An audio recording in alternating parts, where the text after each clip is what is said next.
Hello bachcho, let's read the question. The question says velocity constant of a reaction at 290 Kelvin was found to be 2.5 into 10 raised to power minus 3 per second. At 300 Kelvin it will be.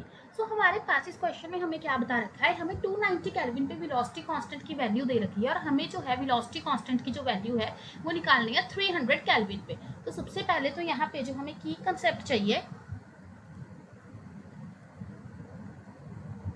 That is Arrhenius equation. तो हम यहाँ पे Arrhenius equation use कर सकते हैं।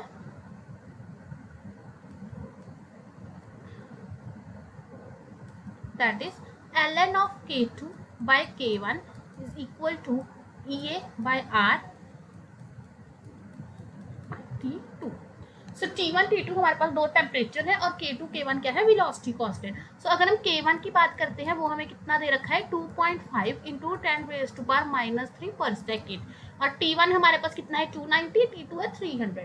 सो एक तरीका तो क्या है, यहाँ पे हम T1 T2 की वैल्यूज पुट करके हम निकाल सकते थे, लेकिन उसके लिए हमें क्या चाहिए कि एक्टिवेशन एनर्जी की वैल्यू चाहिए जो हमें इस पर क्वेश्चन में नहीं गिवन।